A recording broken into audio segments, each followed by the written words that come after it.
So we are continuing with the epilogue, which is the lessons of wisdom from nature, that is Lord Dattatreya's 24 principal gurus. Yesterday we did earth and water.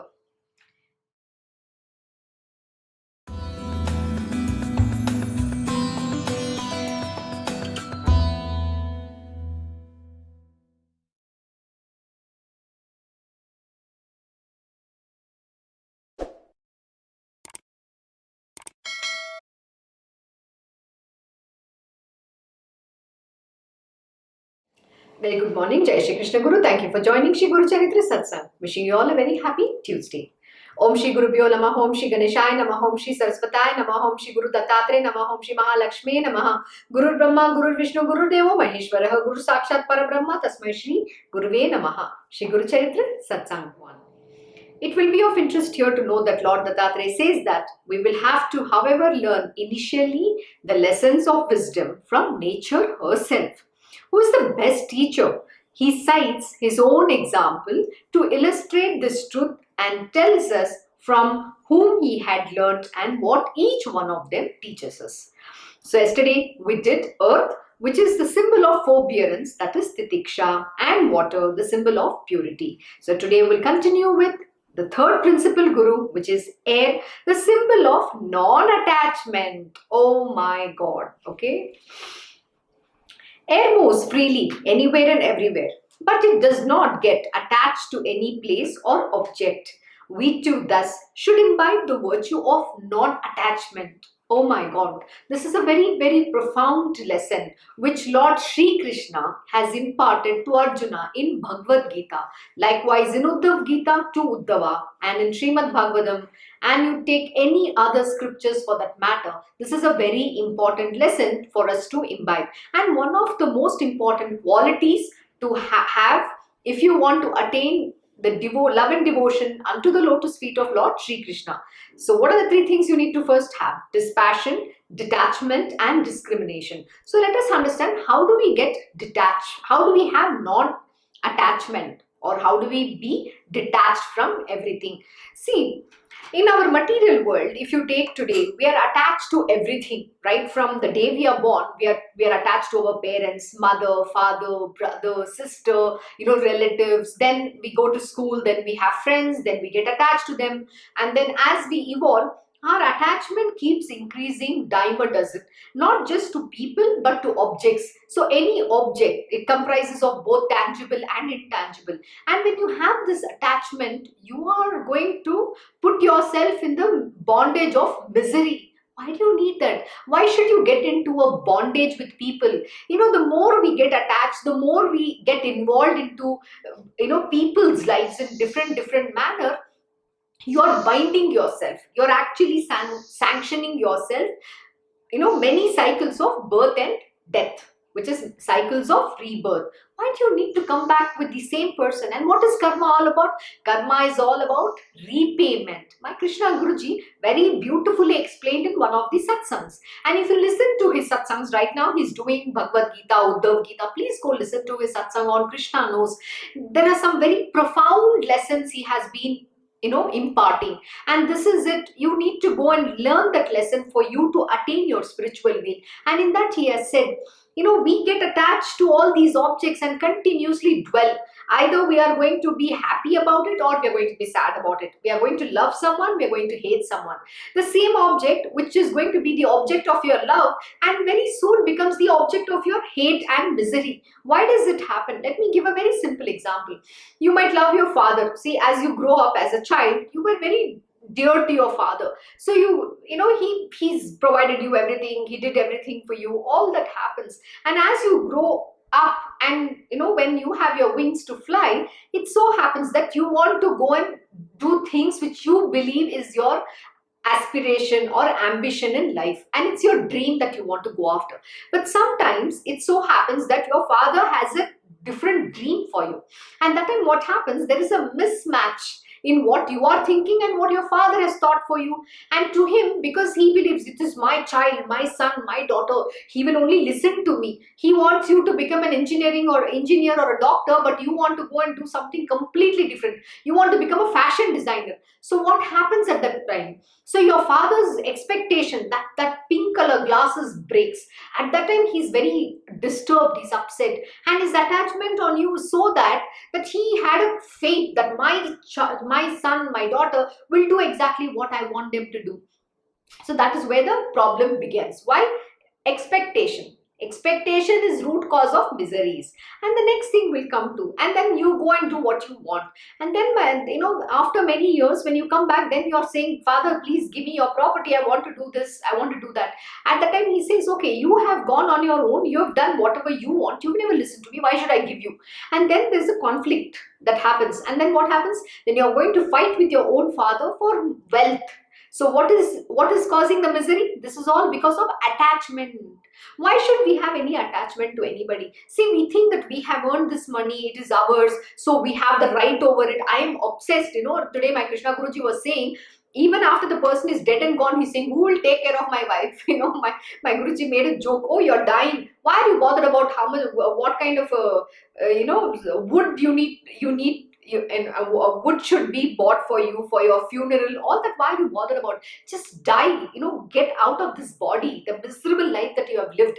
Why do you need to live with it? Why is there so much attachment? You want to even think, who will take care of my property? What happens to my wife? Who the hell you think you are to take care of anyone?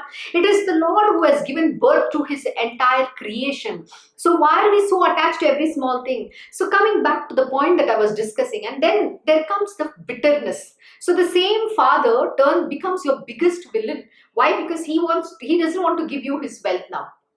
So isn't that the object of happiness has turned into object of sadness, misery? It's like hatred.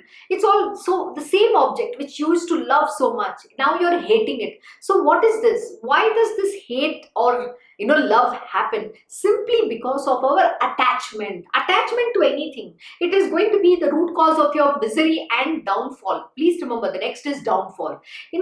When you get attached, you're going to constantly think about this object and dwell on it. Your mind is constantly going to dwell on it, and the mind is going to dwell and give up that bitterness. Yesterday my Krishna Guruji was saying, sorry, I can't remember the names of those hormones, but I will definitely share this with you in the next couple of satsangs. And in that he's saying there is one hormone which is called the love hormone. And when you have this love felt, when you're happy, when you're loving, when you express that love and the joy, that hormone is segregated within your body. So what happens that time? You're feeling that full of love, and then you're going to spread the same love to everybody in the world. But if you are constantly dwelling in that bitterness, what is going to happen? All you're going to harbor or within your body that's going to be generated is negative energies. The negativity is what you're going to be filled with, which is actually going to lead you to your health issues. One is you're going to feel very bitter about what is happening, and the next thing, what are you going to do? You're also going to share the same bitterness with everybody in this world. Then what happens? So where is that love? So that love hormone is not there within you. So that also leads to serious health issues. See, today we don't understand. An example is, I know somebody who has always been a bitter person, who has always been angry. There is no smile on this person's face. He's never happy. He or she is never happy.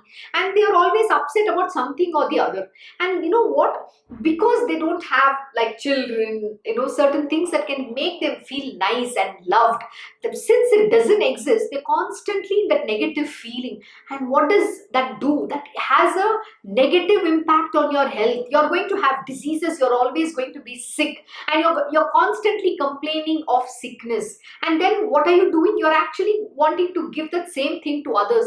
And please remember, nobody wants your sob story, negativity, and how bad is your life. Nobody is interested. Can you talk nice things? Can you talk good things? Can you be godly? Can you be loving? That is what is important. So this love hormone is not segregating within us. When we are dwelling on the object and we are getting angry, hatred. So in spirituality, spirituality, what is being taught here is that simply when air is the symbol of non-attachment, see the air, you can only feel the air, but you can't catch hold of it. You cannot even hold it. So air is, it only gives you that good fragrance, that coolness, the breeze. It does good to everybody, but it is not attached. You can't touch, you cannot hold the air. You cannot, possess the air.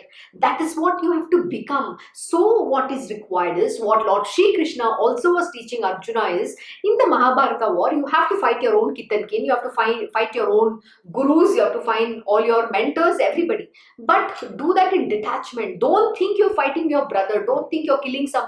You have to only do your swadharma. You're fighting for the dharma. So there should be no attachment. Who is this body that we are attached to? So likewise, no matter what anybody says, anybody does anything, we have to be in the state of detachment.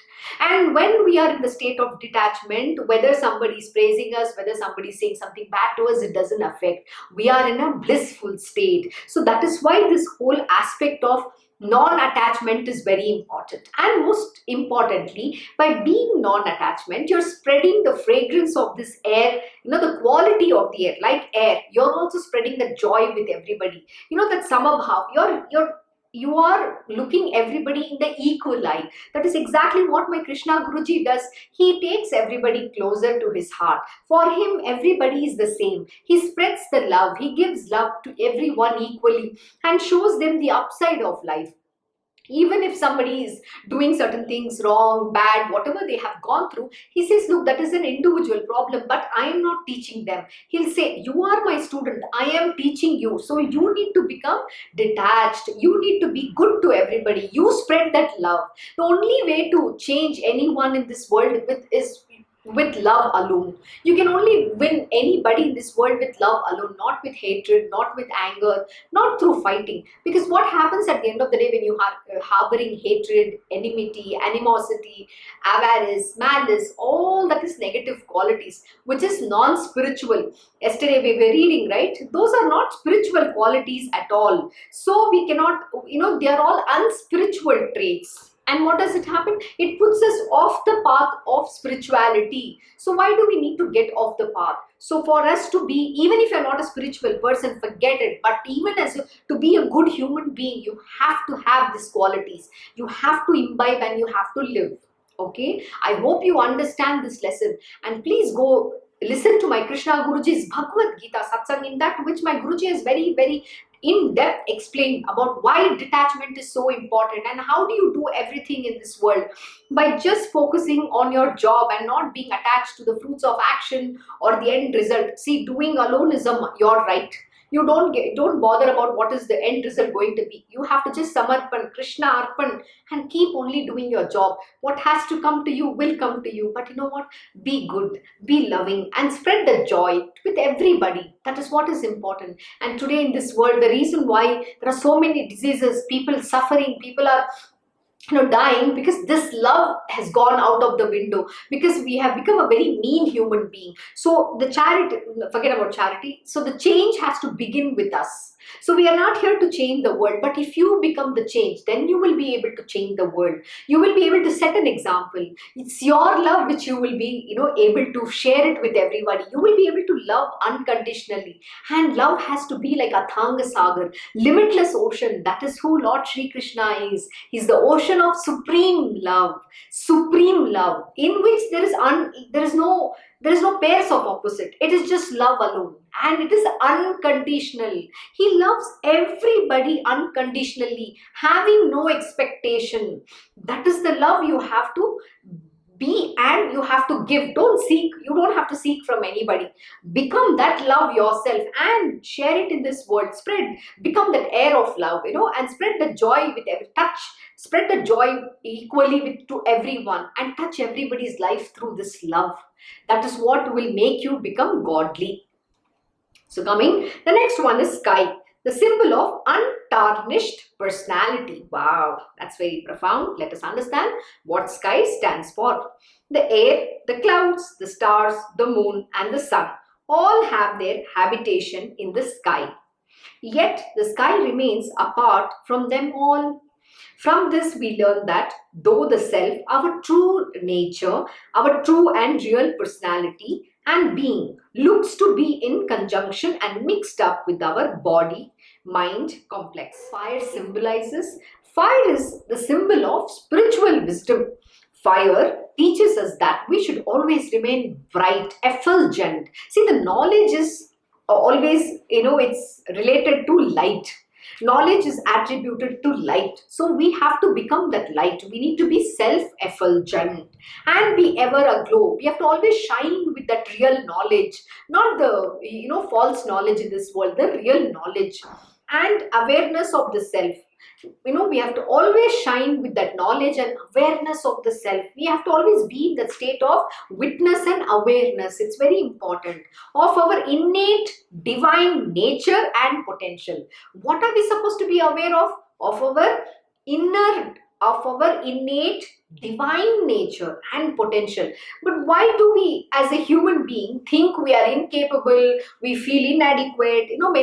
The first, when we meet our guru, especially every disciple, I've seen that we all have our inadequacies. We'll say the guru, if the guru says do something, Gurudev, I don't know. The first is I don't know, I cannot do it. You're already negated even before you have tried. But what is being mentioned here, that you are that self, and you always have to be aware or glow with knowledge and awareness of the self, of our innate divine nature and potential. Do you think you're incapable of doing anything in this world? Of course not. You are capable of doing anything you want, just that you have not understood your own potential. You have never tried, you have never put in effort to go and study. So what is the knowledge here? It is being mentioned, it is about the spiritual wisdom. When you understand the truth, you will realize that all the power rests within us. We think God is superior, but what we don't understand is that I am that divine. The divine being lives in my heart. So you think I don't have this divine nature or the divine potentials? Of course it is there, but I have become a crass human being believing that I am the body. That is the truth you need to realize, and that is called the spiritual wisdom. And when you understand this truth, then you will know that you will be in the state of awareness of your divine nature and the potentials. So you will be able to go and do anything in this world. You are not going to say, oh, my body is aching, I am having my headache, I have diabetes, I have this, I have that, I don't know how am I going to do, I want to sleep, I feel sleepy. Who says all this? That is the tamasic guna. The tamas is connected to the body and to the material domain. But the spiritual knowledge, that the spiritual divine nature and potential is connected to the divine, the spirit.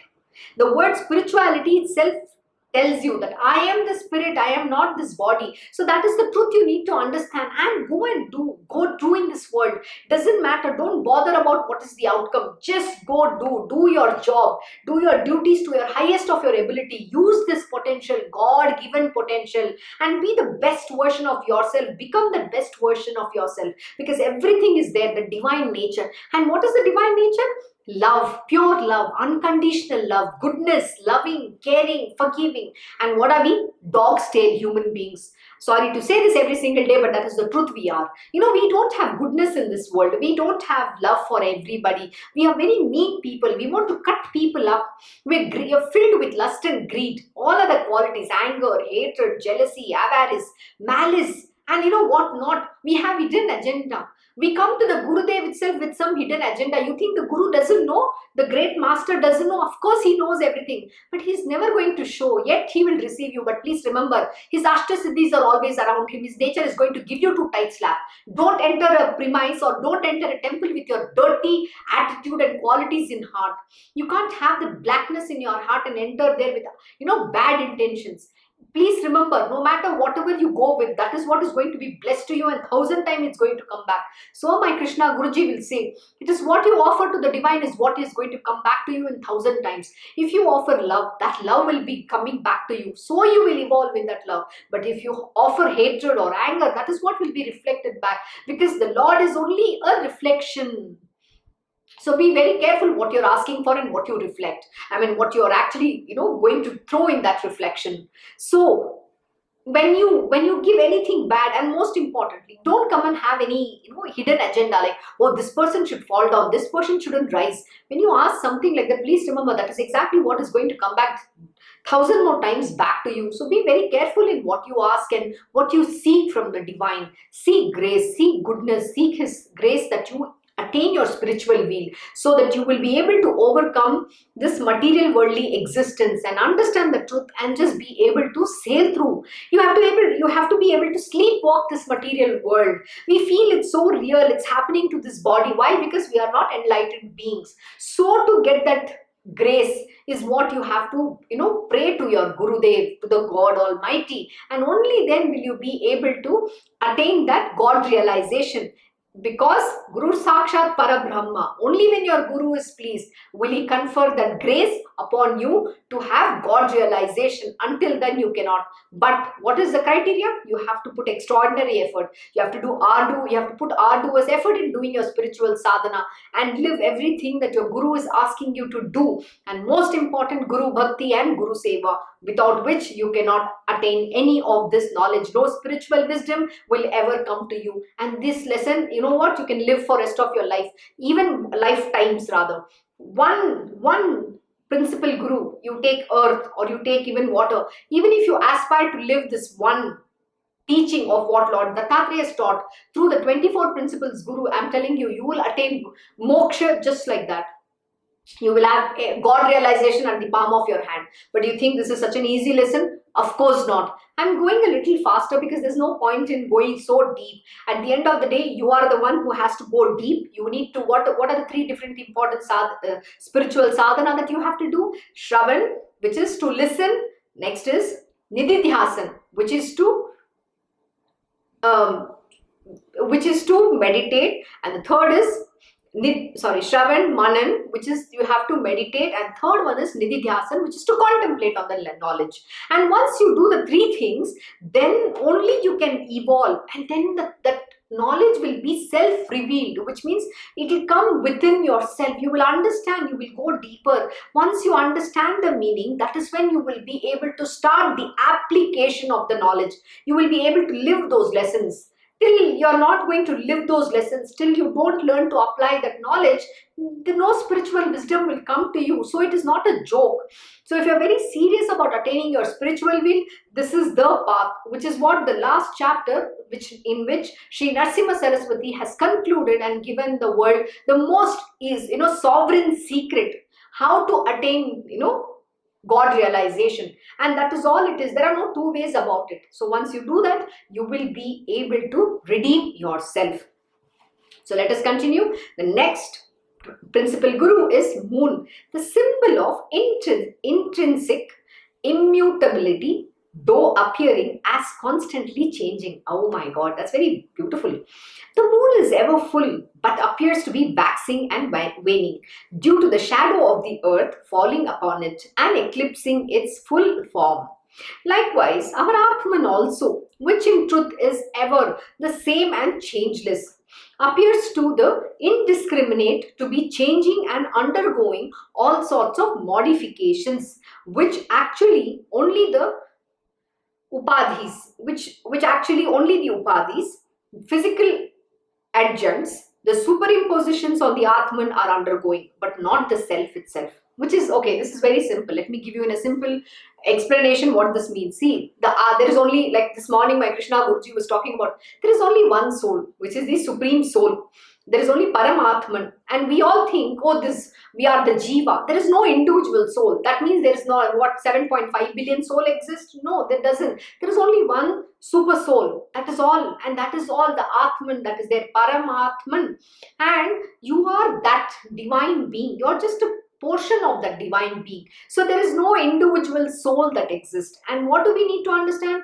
Like the Atman is eternal, okay? It doesn't die. There is no birth. There is no form. There is no color. Nothing. The Atman just is. But to realize that, you need to understand the truth about that I am not this body and I am the spirit. See, at the end of the day, we're all coming back to the same point. See, it's easy said than done. I can explain as much as I possible with different examples. But till the time you don't walk the path of spirituality, you don't experience this through the direct experience of the knowledge, then, or the lessons learned, then until then it is next to impossible to understand what I am explaining. So to summarize, what it means is that though the moon is appearing, it's waxing and waning. Why? Because of the shadow of the earth falling upon it and eclipsing its full form. Likewise, we also believe this Atman, which is in truth is ever changeless. It doesn't change at all, but it appears to be to the indiscriminate. To who? One who cannot discriminate. So what is important in the 3Ds? Then third D is called discrimination. So we'd have to have dispassion, detachment, and the third D is what? Discrimination. So one who doesn't discriminate this, then he thinks that even the Atman is going through the change. So we attribute that the Atman is changed. It has all sorts of modifications and the self is reacting. That is what we think. So this is the truth you need to understand, that the Atman is changeless. It is eternal. It is just is. That is why we say God is love, and love is God is, and knowledge is. Nobody can go say that it is changing, it has this, it has that. No, it's very beautiful. So you need to realize that truth. Until you don't have the discriminating power, you cannot understand in one bit of spirituality as well. And that is why the guru is the doorway. Only the Guru will be able to give you this understanding, the explanations, and only through Guru Bhakti, Guru Seva will you be able to realize that Parabrahman, that Atman, that Paramatman. Okay? So, the next one, the next principal Guru is Sun, the symbol of the one self in all, Ekatmata. That is so beautiful. The self is the same in all. That is why we have to say God in everybody. Like Lord Shri Krishna said to Arjuna, you will be able to first realize the self within you and this entire universe within me, from whom this creation, the entire universe has emanated, and they are all me alone. So what does the sun represent? The one sun, when reflected in many pots of water, appears as many. So also the one Brahman appears manifold by its reflections in so many bodies and forms. Atman, which is Brahman, is always indeed one only. That's exactly what we did even in the previous, right? There's only one Atman. There is no multiplicity. The manifolds appear because of when it appears, because there are different pots and water is there. So when the Atman reflects, or when the sun is seen, you see that there is individual sun in every pot, but the sun is one alone, right? So what are you seeing? You see that reflection of that one self. That is why we have to see God in everybody. See, everybody is God, that Paramatma. Everybody is a creation of this divine being. That is why we say that the godliness and the evil propensity, the demonic nature exists within this being alone. So who do you want to become? Either you can rise above and become divine, or you can go into the lower self and become the demonic character. So the choice rests with you. Do you want to be the higher self or the lower self? So everything rests within this, it's human body. So that is why you have to use this body in God realization. Don't waste away. Don't fall for your lower nature. It is very easy to succumb to the lower nature. And yesterday my Krishna Guruji is giving a very beautiful lesson. And he also said that, see, when we go pray to these deities and all, no, we are always bound by, we become adheen to them. And what do we become? We become slave to them. And they don't like you to rise above. So they will always put obstacles. This is what my Krishna Guruji taught yesterday. So they don't want you to rise above and, override, go beyond them and become powerful. They always want their slaves under them. They want their servants to be subservient under them. So remember this truth. So who's the ultimate? The ultimate is Lord Shri Krishna.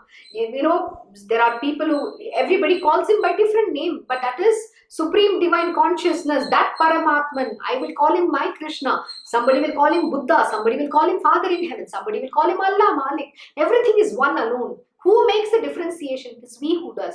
But it doesn't matter. Every religion has only created the path to attain one alone. Every religion is a path. It's a way to attain their own divine being. That is why Jesus Christ said, I am the way, the path and destination. Where are you going to go? There is only one destination. There is no other destination besides that divine being. But who is discriminating? And that is again the false discrimination, right? We don't know how to have the right discrimination. We are not discriminating at all.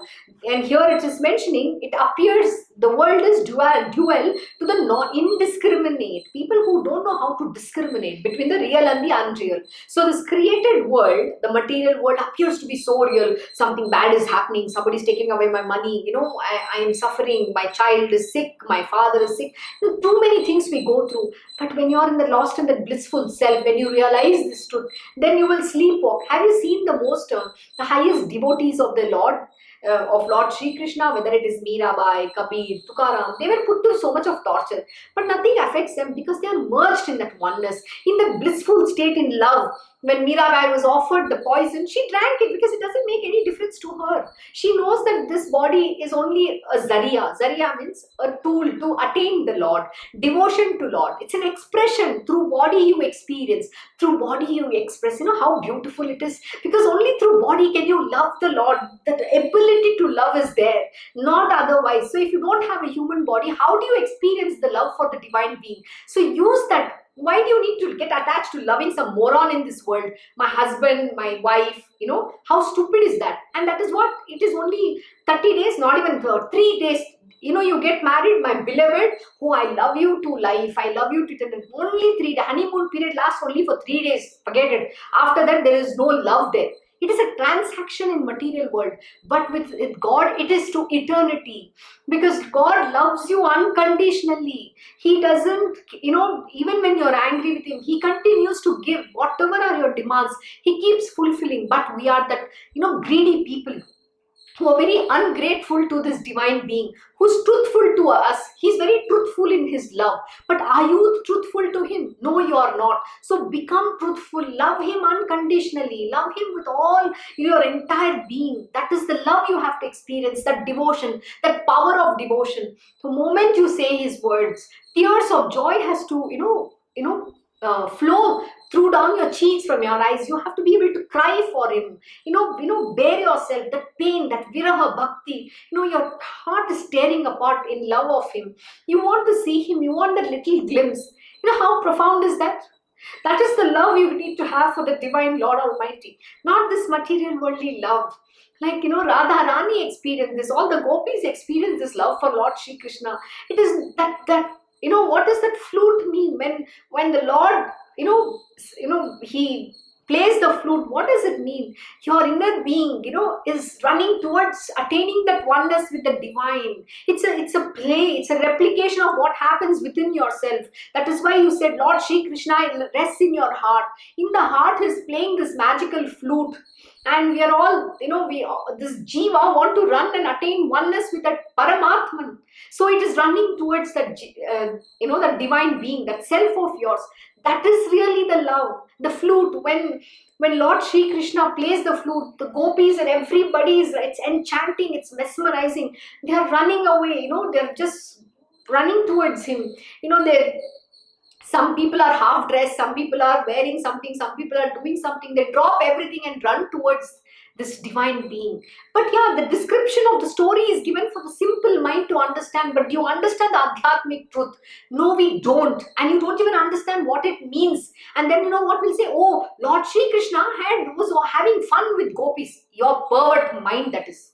Stupidity, that is the human being's, our idiotic mind.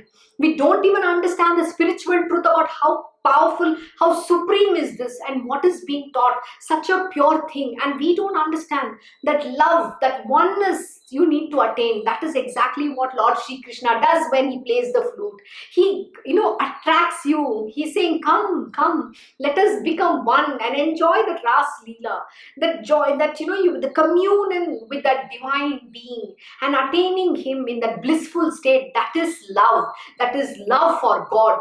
Where you're crying, you want to do everything for him. You want to express, whether you're dressing, whether you're only doing it for the divine Lord Almighty. Here you're not doing it to please anybody else. And that is to being in love with your own self. There is no love outside. The love is within yourself. When you find yourself, the oneness you attain with him, that is true love. Then you are in that bliss, that conjugal bliss within yourself. That is called love to the divine Lord. And we people make it so crass. So what human being you want to love?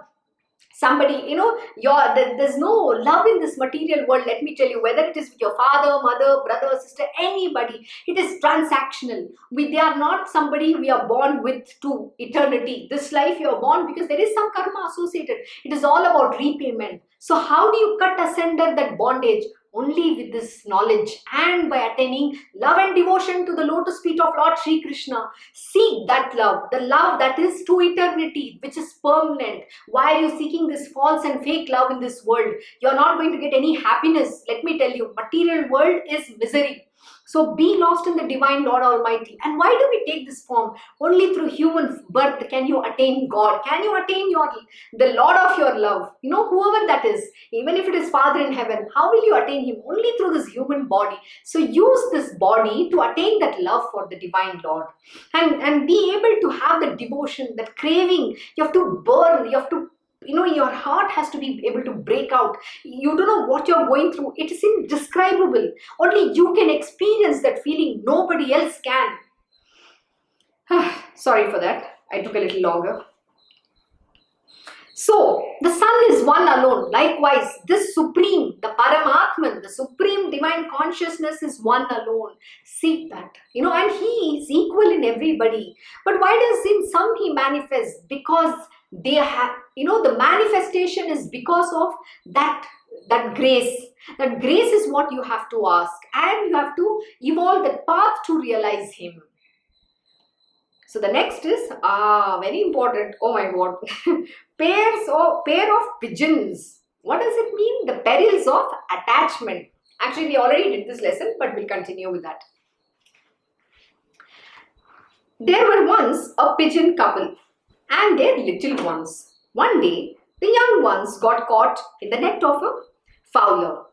Due to attachment to the young ones, the mother pigeon also flew after them and got caught in the net. Due to the attachment to the female pigeon, the male pigeon also flew near there and met with the same fate. Thus, all of them fell a prey to the fowler. Attachment leads to one's own ruin. Oh my God.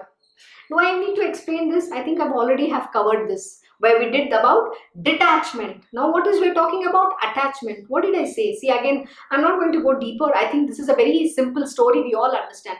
We are attached to our father, mother, husband, wife, children, and then later whosoever in life, friends, office, boss, you name it, everybody, anybody is in attachment. Now what happens here? The attachment to the family, especially your parents, relatives, your kith and kin, here it's very specific. It is talking about the attachment to the family. We think family is important. Please remember, the same family will be the root cause of your misery. The same family will be the cause of your downfall because of your attachment. Lord Dattatreya is saying, I am not saying this. And this whole concept of family nonsense, you have to get out of that. Be detached. What is it saying? Don't get so attached with your family. Yeah, you're born. You have to just do your duty in the state of detachment. And let me give you a very simple example. How do you practice detachment? See, whenever when your parents say something or your kith and kin something, if it is favorable to you, you will be very happy about what they said. Oh, look, my mom praised, my dad praised, my brother said nice things about me. But there's something they say unfavorable to you, you're going to react. Now, what is important? You have to just become detached. Detached means whether they say good things about you or bad things about you, it should not affect you at all. You are not dwelling on what they are saying because they are talking through their mind, the gutter mind that they have. So who are they to say anything? Why are we reacting to people? Because we think somebody is saying to. Who are they talking to? This body? This body itself is unreal. This body is just a tool. It will perish. But I am the Atman, the pure being. How can anybody taint me?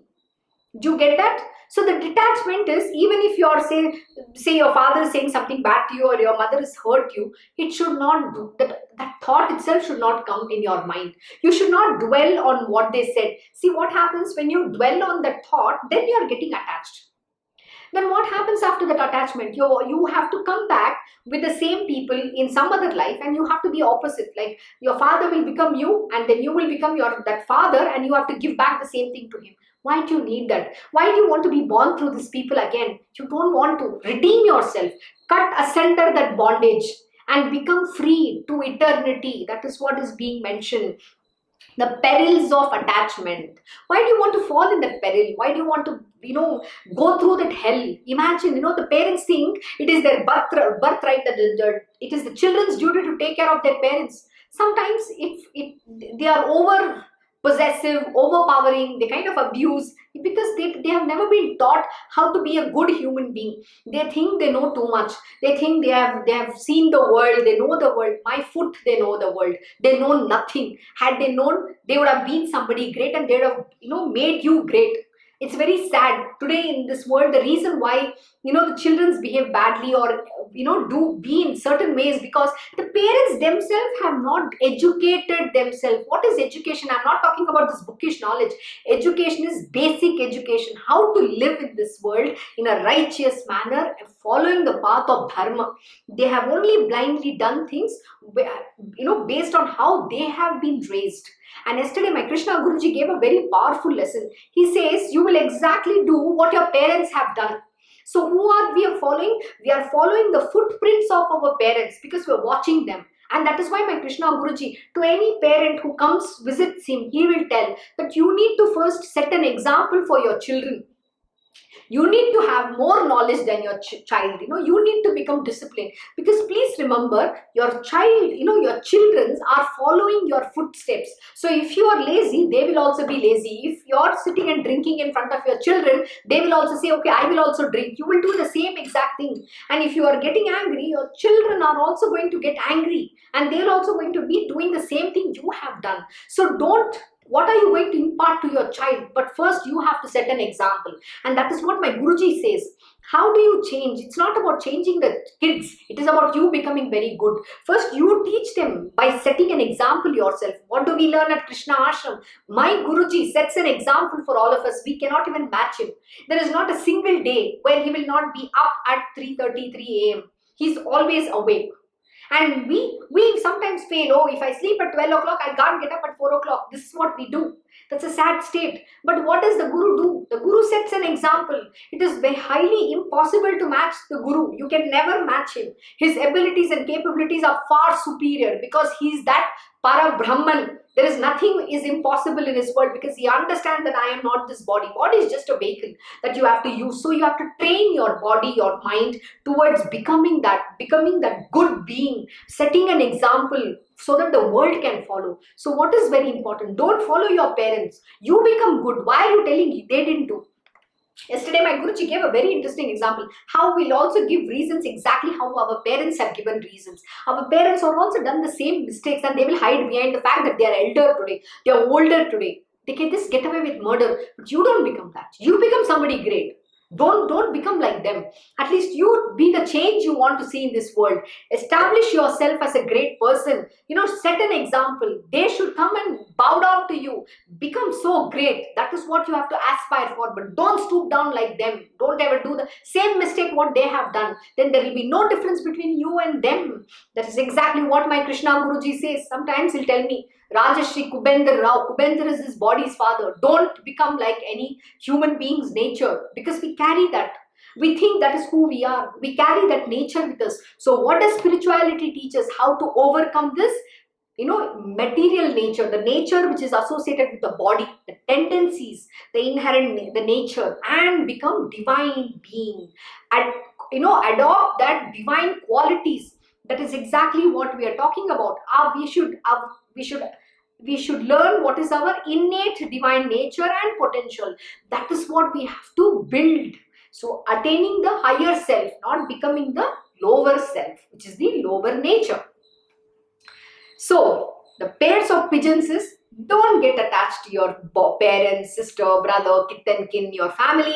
Stay detached. So in attachment and detachment, we have already done two principal gurus. One is the pair of pigeons, which is about the perils of attachment to your one's own family, and the non-attachment and detachment is the air. You have to be like an air. So the next is Python. That's so cool. This is the symbol of contentment.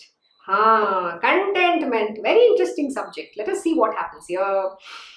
Just as the python does not move about for its food but lies in one place only, content with whatever it gets, so also the wise should learn to be content with whatever providence provides for them. Okay, I'm going to give a disclaimer. Just because python doesn't move mean you will say, oh, I will be the python. I am not going to move my finger. I will not do any job. Providence will provide for me. Sir, you need to do your job, sir. What comes to you naturally, just be content with that. That is what is the meaning. You don't misconstrue the meaning and say, I will become a tamasic human being. Somebody will make money. Why should I work? I will not work. I will just sit and be there. No, I will not even lift my finger to do my job. That is what Lord Shri Krishna says to Arjuna. Lift your bow and arrow and shoot. Just do your duty. Why are you bothered? What happens? What doesn't happen? It is my job to provide. Likewise, whatever comes effortlessly your way, that is what you have to do. What comes to you naturally, just accept it and move on. Contentment means what? What is being taught here? That you don't have to be greedy. You don't have to go out of the way to make money. You don't have to go out of the way to exert yourself to achieve something in this world. But you have to be the best thing to do, in whatever you are doing. And here it is said a very interesting lesson. Just as the python does not move about for its food but lies in one place only, content with whatever it gets, so also the wise. Who is the wise?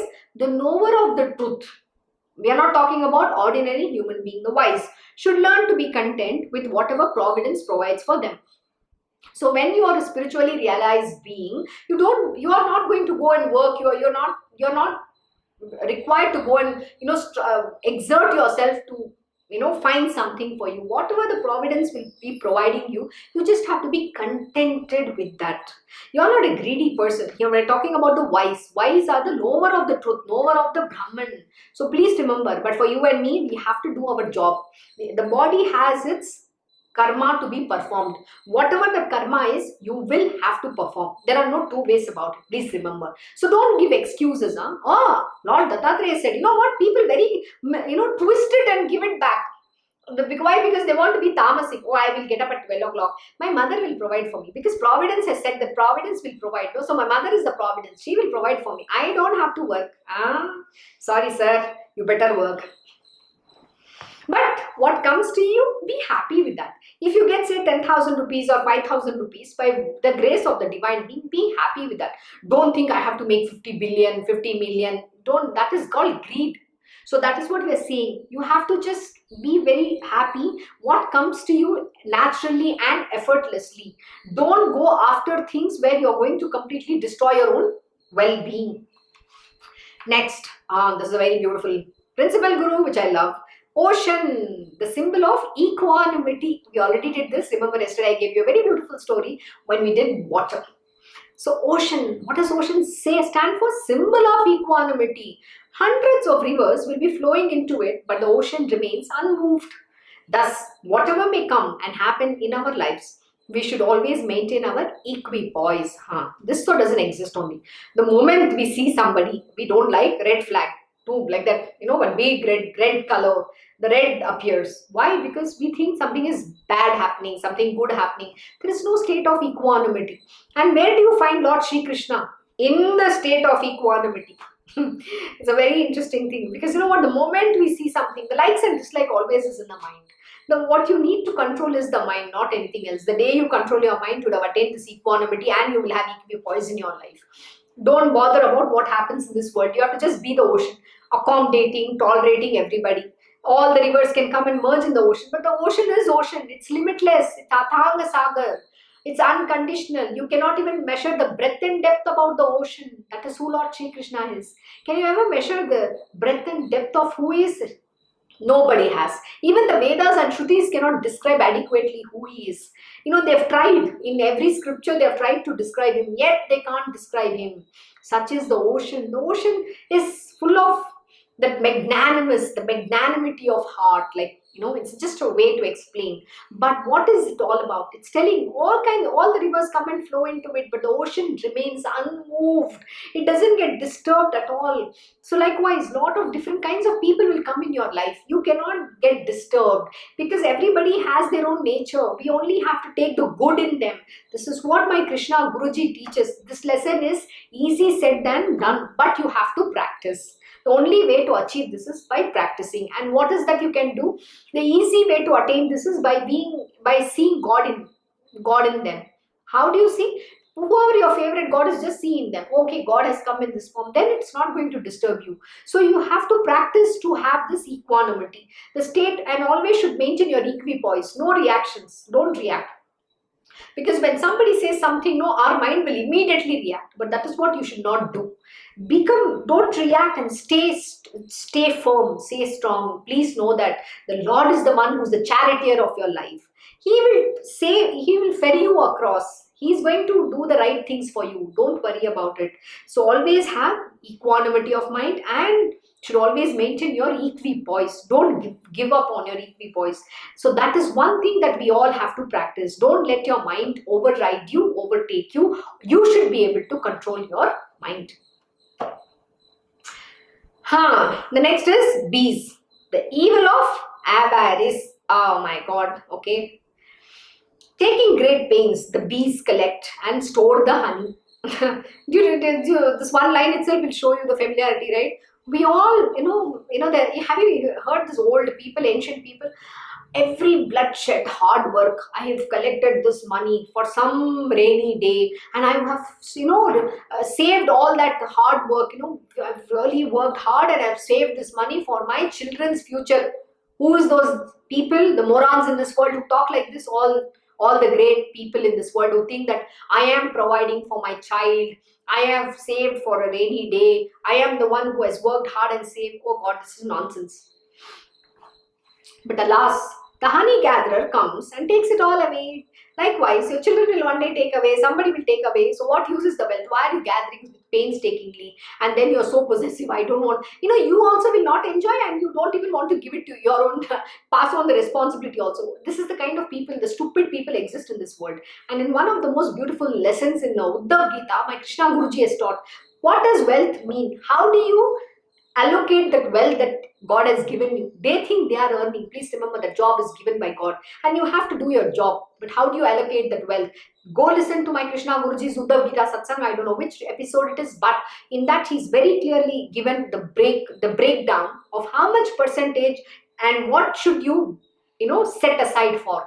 And he's also said to a lot of these idiots who say, I have not had one tea also, one coffee also, and I've saved that. Who has asked you to do that? If that is your mindset, don't blame the world for it. That is your stupidity. And in that, what is Guru Krishna has said? He said, whatever are little your desires, you should use it to fulfill that. It's not about I, me, myself. Baba says, wealth is to establish dharma. We are here to give to the world, to those who are in need, to the deserving people. There are a lot of people who have wealth, but it is not just for their own family, I, me, myself. No, it is for everybody's well-being. It is not just to satisfy your own insatiable desires. So take care of everybody around you. There are a lot of deserving people to whom you have to contribute, you have to give in charity. Charity equals spirituality. If you are not charitable, no spiritual knowledge will ever come to you. Please remember. But alas, the honey gatherer comes and takes it all away. Similarly, man struggles all his life for amassing and hoarding wealth. And then death, which may knock him down any time, deprives him of all. If he has not been deprived of it by others already, meanwhile. Haha. See, either which ways, God has, his universe is programmed like that. If you think that somebody will take away, if somebody is not take away, but you will die. So what use is that wealth that you have gathered for? Who are you gathering it for? This is one thing we need to understand. Don't hoard anything. Give it. Don't amass things. It is for the well-being of this world. You have to work. You have to strive hard. You have to wear yourself out. Selflessly serve this universe. That is exactly what our dharma means. So don't become like a bee. One day finally the the honey gatherer will come and take all your effort, and then he'll make money out of it, and then poor bees, they'll be left with nothing.